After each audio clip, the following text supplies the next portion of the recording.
योंगो के सुदूर गांव में काली नाम का एक आदमी रहता था, जो अपनी बेजोड़ बहादुरी के लिए दूर दूर तक जाना जाता था। डर उनके लिए एक विदेशी अवधारणा थी और उनके साहसी कारनामों की कहानियां घाटियों में गूंजती थीं।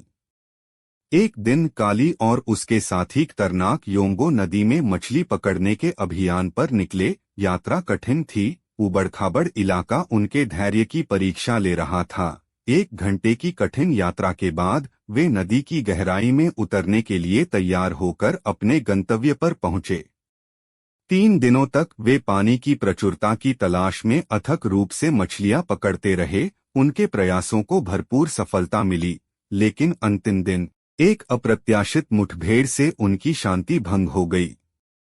जैसे ही काली को अपनी लाइन पर खिंचाव महसूस हुआ, उसने एक शक्तिशाली कैच के लिए खुद को तैयार कर लिया। फिर भी जो गहराई से बाहर आया वह मछली नहीं थी, बल्कि एक राक्षसी प्रेत था, प्रभावशाली विशेषताओं और एक भयानक उपस्थिति के साथ एक विशाल भूत।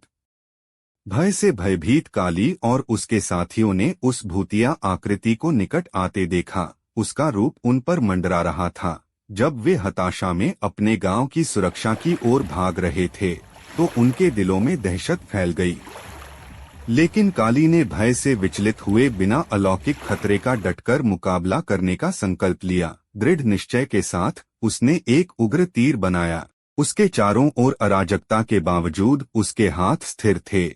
एक ऊंची चट्टान के ऊपर पोजीशन लेते हुए वह इंतजार कर रहा था। उसकी नजर निकट आ रही प्रेत पर टिकी थी।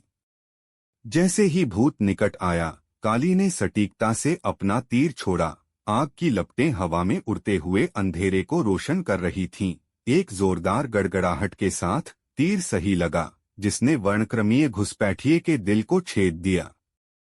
जैसे ही भूत हारकर गिर गया, काली और उसके साथियों ने मौके का फायदा उठाकर भागने का प्रयास किया। उनके दिल राहत से जोर जोर से धड़कने लगे, क्योंकि वे अंततः अपने घरों की सुरक्षा में पहुंच गए। और इस तरह काली की बहादुरी की कहानी और भी बड़ी हो गई। उसका नाम योंगो और उससे आगे के ग्रामीणों के बीच पूजनीय था। अज्ञात के सामने वह अटल खड़ा था, अंधेरे में डूबी दुनिया में साहस